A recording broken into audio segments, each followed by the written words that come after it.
स्वागत है आपका हमारे खास प्रोग्राम हेलो डॉक्टर में। हेलो डॉक्टर आज हमारा खास है क्योंकि आज हम बात करने वाले हैं नरेश त्रिहान से। डॉक्टर नरेश त्रिहान चेयरमैन और प्रबंध संचालक है मेदांता हॉस्पिटल के।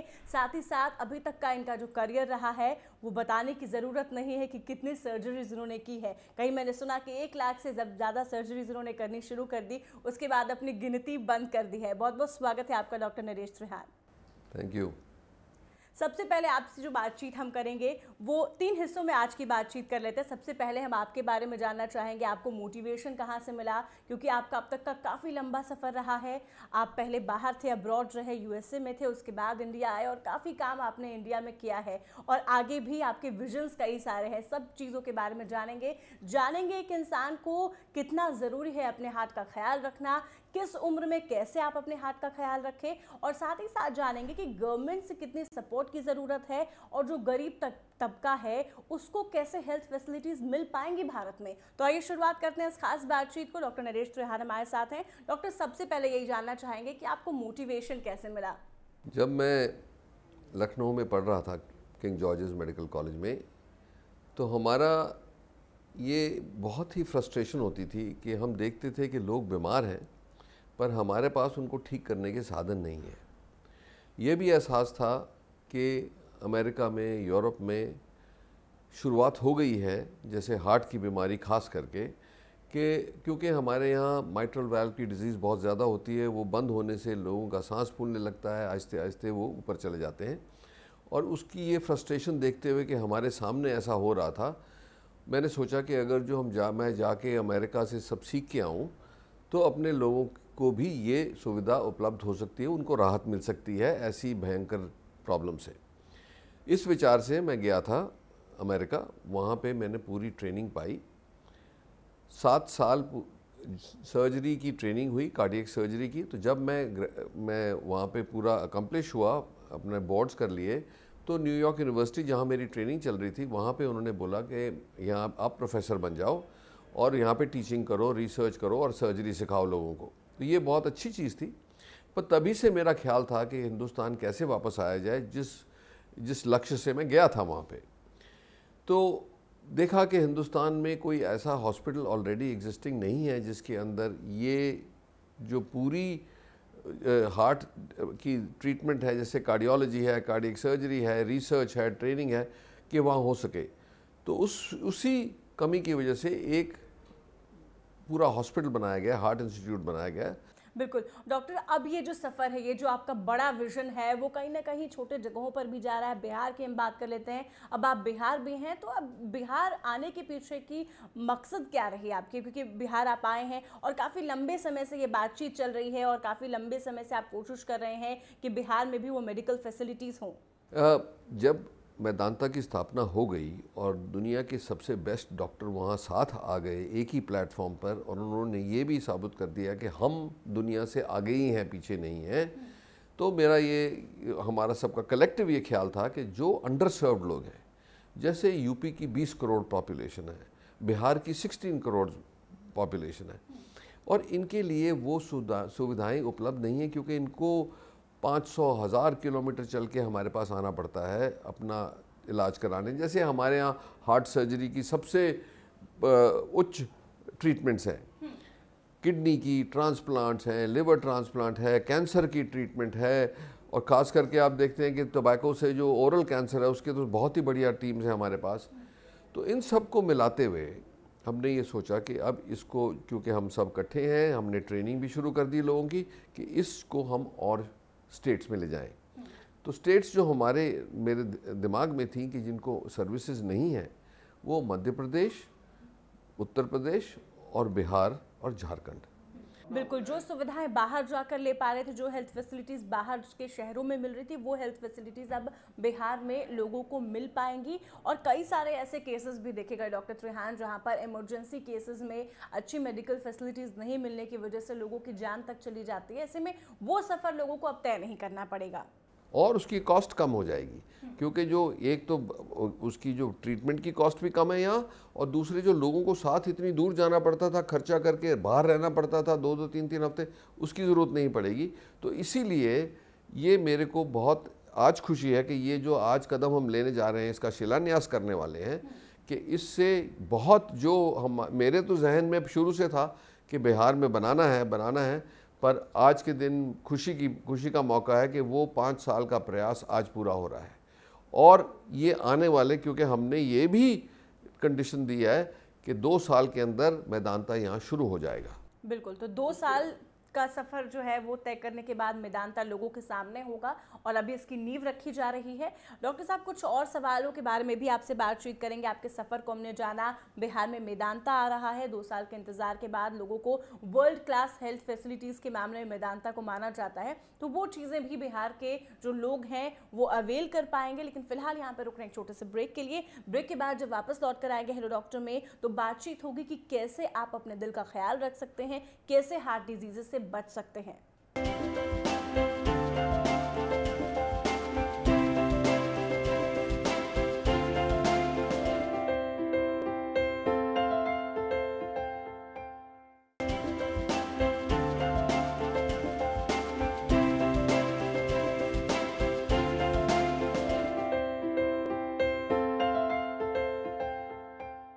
ब्रेक के बाद स्वागत है आपका। आप देख रहे हैं हेलो डॉक्टर में आज हम बात कर रहे हैं डॉक्टर नरेश त्रिहान से, और अब जानते हैं कि हार्ट के डिजीज़ से कैसे बचा जा सकता है। डॉक्टर, एक बहुत बड़ा कंसर्न जो कमिंग ईयर्स में देखा गया है वो ये कि हर एज ग्रुप को अब हार्ट डिजीज़ की प्रॉब्लम होने लगी है, जो पहले नहीं देखा जाता था, और शायद ये सबसे बड़ा कंसर्न भी है इंडिया के लिए। ये वाकई बहुत ही चिंता की बात हमारे सामने है, और कई सालों से इसके साथ हम चिंता कर रहे हैं, कोशिश कर रहे हैं कि कैसे इसको काबू में लाया जाए। इसलिए कि हमारे यहाँ अगर जो सिटीज़ में देखेंगे आप, तो 12 से 15% लोगों को हार्ट की बीमारी होगी ये, और अमेरिका में देखेंगे या यूरोप में देखेंगे तो 4 से 5% की होगी। इसका मतलब हिंदुस्तान में 3 गुना ज़्यादा है हृदय रोग। और हृदय रोग अगर जो हम इसी तरह बढ़ने देंगे तो हर एक को कोई ना कोई ट्रीटमेंट की ज़रूरत पड़ेगी, और उसमें आप जानते हैं कि स्टेंटिंग है या बाईपास है। तो अगर जो इतने लोगों को हम उस स्टेज पे पहुंचने देंगे तो हिंदुस्तान में, पूरे हिंदुस्तान में इतना पैसा नहीं है कि इनकी ट्रीटमेंट करी जाए। तो ये हमारे लिए, गवर्नमेंट के लिए, जनता के लिए ये बहुत ही ज़रूरी है कि हम एक तो समझें कि हृदय रोग से कैसे बचना है, उसके क्या क्या पहलू हैं, और अगर जो किसी तरह मतलब नाकाबू में आया और वहाँ पहुँच भी गए तो उसकी क्या क्या ट्रीटमेंट होनी चाहिए।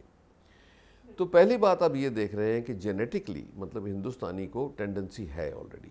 उसके ऊपर क्या हुआ है कि हमारी जो ट्रांसफॉर्मेशन हुई है, जैसे आप जानते थे कि बहुत ही फिज़िकल एक्टिविटी हुआ करती थी, हल चलते थे, लोग साइकिल पे चलते थे, लोग पैदल चलते थे।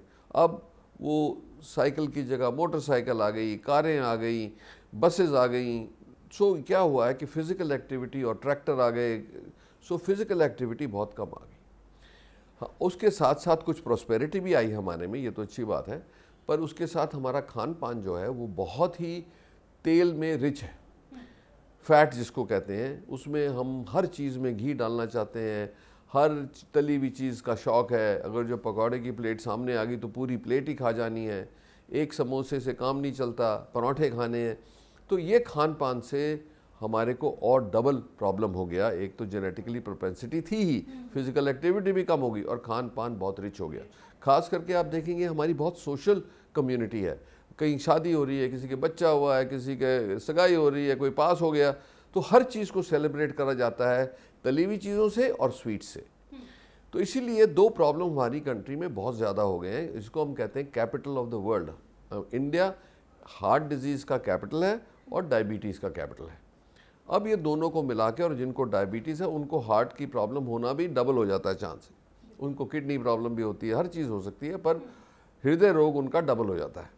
इसीलिए हमें ये समझना है कि कैसे अपने आप को फिज़िकल एक्टिविटी करनी है। तो पहला गुर कि हर दिन 40 से 45 मिनट एटलीस्ट एक ब्रिस्क वॉक करे बंदा, तो हमारा सर्कुलेटरी सिस्टम वो ठीक हो जाता है, कि हमारी जो आर्टरीज़ हैं वो फ्लश हो जाती हैं, मतलब उसको हम कार्डियोवास्कुलर एक्सरसाइज कहते हैं। ये ज़रूरी है, एटलीस्ट हफ्ते में 5-6 बार। दूसरा, खाने के ऊपर कंट्रोल रखना है, अपने बॉडी वेट को 10% आगे पीछे से हिलने नहीं देना है, क्योंकि अगर जो आपके में फैट एक्यूमुलेट होगा तो वो चर्बी जो है वो हार्ट की नलियों में और जो आर्टरीज हैं सारी बॉडी में उसमें जमना शुरू हो जाएंगी। और अगर जो आप स्वीट्स इतनी ज़्यादा खाओगे तो डायबिटीज़ का भी खतरा बढ़ जाता है। इसके साथ साथ मैं ये बताना चाहूँगा कि जिनके माता पिता या भाई बहन या उनकी फैमिली में हृदय रोग है तो उनके बच्चों को हृदय रोग होने का डबल चांस है।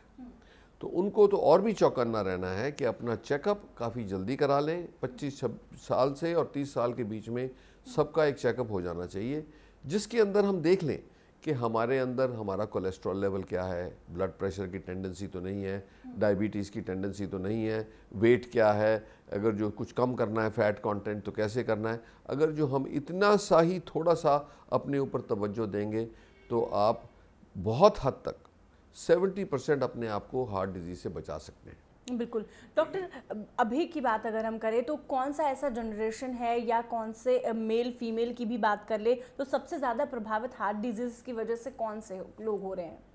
तो ये इसका एक और फैक्ट है जो मैंने आपको फैमिली हिस्ट्री तो बताई, दूसरी दो बातें हैं सेक्स के 50 साल की उम्र से पहले हर एक लेडी के लिए 9 आदमियों को हार्ट की प्रॉब्लम होगी, क्योंकि लेडीज़ को प्रोटेक्शन होता है अपने हार्मोन से। बट 50 साल के बाद वो कैचअप होना शुरू हो जाता है और 65 साल की उम्र तक आदमियों और लेडीज़ को एक लेवल की डिजीज़ होगी। तो ये एक तो पता होना चाहिए लेडीज़ को। दूसरा जो मैंने बताया सेक्स का और एज का। एज में ये है कि आज के दिन में आप यूरोप या अमेरिका में देखोगे तो 50 साल से ऊपर हार्ट की प्रॉब्लम शुरू हो जाती है। हमारी कंट्री में 30 साल से ही शुरू हो जाती है और 40 और 50 के बीच में, यानी कि 10 साल पहले लोगों को काफ़ी सारी बीमारियाँ, कई पेशेंट्स हमारे पास आते हैं जिनको स्टेंट या हार्ट बाईपास की ज़रूरत होती है। तो इसीलिए ये चिंताजनक जो बातें हैं, इसका जितना पब्लिक में अवेयरनेस आएगा और जितना पब्लिक इस पर तवज्जो देगी उतना ही अपने आप को बचा सकते हैं। डॉक्टर, कई बार बहुत सारे कन्फ्यूजन्स भी होते हैं, लोग समझ नहीं पाते कि हार्ट की प्रॉब्लम है या कुछ और सिम्टम्स मिल रहे हैं लोगों को। ऐसे में श्योरिटी कैसे हो सकती है और क्या वो सिम्टम्स हैं जिससे लोग समझ सकते हैं कि उनको हार्ट की समस्या हो रही है? ये अच्छा हुआ आपने ये पूछी बात, क्योंकि हमारी डाइट है वो मसालों और मिर्ची में भी काफ़ी तीखी है। तो क्या होता है, कई बार वो एसिडिटी होती है जिसको हम हार्ट बर्न कहते हैं, और कई बार ये गलती लग जाती है किसी को कि ये एसिडिटी हो रही है कि चेस्ट पेन हो रही है। तो इसका ये असूल हम जो बताते हैं लोगों को कि जैसे अगर जो आपको एसिडिटी हो रही है, कंटिन्यूसली पेन हो रहा है, तो जो आपकी घर की रेसिपी हैं, वैसे जैसे आप एंटासिड लेते हैं या अमृत धारा लेते हैं, जो भी कुछ आपकी फैमिली में एसिडिटी के लिए ग्रैंड मदर ने रेसिपी बनाई है, कुछ दही खाने से, दूध पीने से हो सकता है कम हो जाए। अगर जो वो 15-20 मिनट के लिए नहीं जाती आपके ये प्रयास करने के बाद भी, तो आपको और उस पेन को लेके आप क्लोजेस्ट हॉस्पिटल जाएं और अपना कार्डियोग्राम कराएं। ईसीजी और एक सिंपल ब्लड टेस्ट होता है, इसको ट्रोपोनिन टी कहते हैं, वो करवा लें। उससे पता लग जाएगा कि ये हार्ट को डैमेज हो रहा है कि नहीं। इससे मैं कितना बताऊं आपको कि कितने लाखों लोगों की जान बच चुकी है और कितने लोगों की जान जा चुकी है जो इस गलतफहमी ही में ही रह गए। और सबसे बड़ा जो इसका विक्टिम है वो होते हैं आदमी जो सोचते हैं कि क्योंकि रात को बहुत हार्ट अटैक होते हैं मिडल ऑफ द नाइट में, तो वो सोचते हैं कि फैमिली को क्यों परेशान करूं, सुबह तक वेट करूंगा। ये बड़ा ज़रूरी है कि अगर जो हार्ट अटैक हो रहा है और पहले 60 मिनट में एक आदमी हॉस्पिटल पहुंच जाए तो 99% चांस है कि उसकी जान बचा सकी जाती है। लाइफस्टाइल की बात कर लेते हैं। लाइफस्टाइल का कितना असर पड़ता है हार्ट डिजीजेस पर और कितने ज़्यादा लोग लाइफस्टाइल की वजह से शिकार होते हैं, ये बात करते हैं। डॉक्टर, आप ये बताइए कि लाइफस्टाइल का कितना बड़ा रोल है हार्ट डिजीजेस में? तो ये मैं चाहता हूँ कि हर एक ही इंसान को जल्दी उम्र से, क्योंकि 16 और 18 साल की उम्र तक तो हमारा मेटाबॉलिज्म ऐसा होता है कि तकरीबन सब कुछ पच जाता है, पर तब भी ओवरवेट होना मैं तो समझता हूँ एक पाप है अपनी लाइफ के लिए। क्योंकि तो इसीलिए पहले तो आपको अपना वेट वॉच करना है और बड़े आसानी से अपनी हाइट और एज के हिसाब से आपको अपना आइडियल वेट चार्ट मिल जाएगा। और जैसे मैंने कहा 10% के बीच में रहना है, ऊपर नीचे। दूसरा ये देखना है कि अपनी फिज़िकल एक्टिविटी जो है वो शुरू से ही, क्योंकि 18 साल के बाद जब आप काम वगैरह करना शुरू कर देते हैं या कॉलेज जाना शुरू करते हैं तो फिज़िकल एक्टिविटी और कम हो जाती है, क्योंकि स्कूल वगैरह में तो फिर भी स्पोर्ट्स हैं, ये है।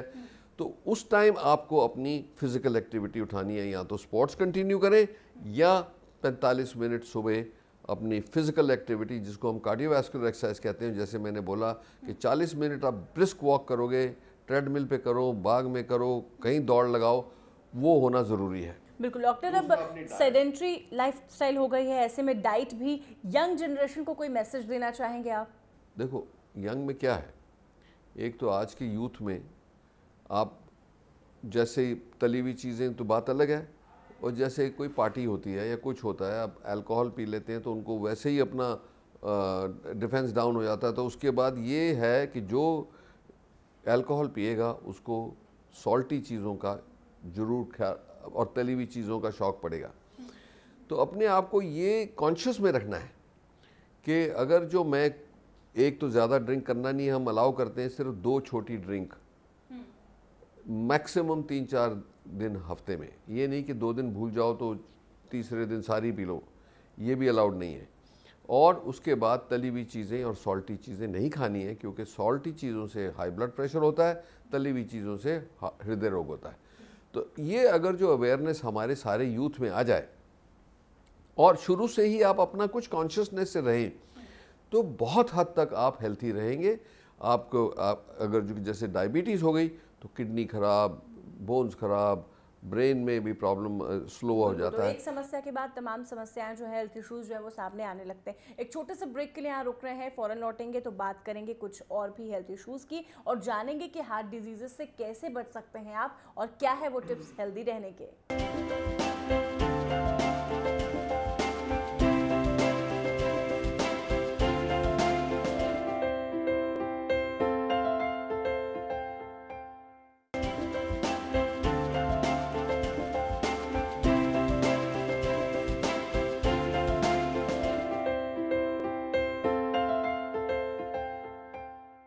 ब्रेक के बाद स्वागत है आपका। आप देख रहे हैं हेलो डॉक्टर। हेलो डॉक्टर में खास करके आज हम बात कर रहे हैं डॉक्टर नरेश त्रिहान से। बात हो रही है हार्ट डिजीजेस को लेकर, साथ ही साथ मेदांता अब बिहार में आ रहा है, इसको लेकर भी हम बातचीत कर रहे हैं। हार्ट डिजीजेस से कैसे बचा जा सकता है, कई सारे मसलों पर हमने बातचीत की। लेकिन अगर आपको हार्ट की परेशानी हो गई है तो आप कैसे ट्रीटमेंट के लिए जा सकते हैं और उसके बाद क्या हो आपका तरीका कि आपकी समस्या और बढ़े नहीं, ये भी डॉक्टर साहब से जानते हैं। डॉक्टर, अगर किसी को परेशानी हो गई है तो कैसे आगे की ट्रीटमेंट हो और कैसे उनकी परेशानी ना बढ़े, इस बात का ख्याल रखा जा सकता है?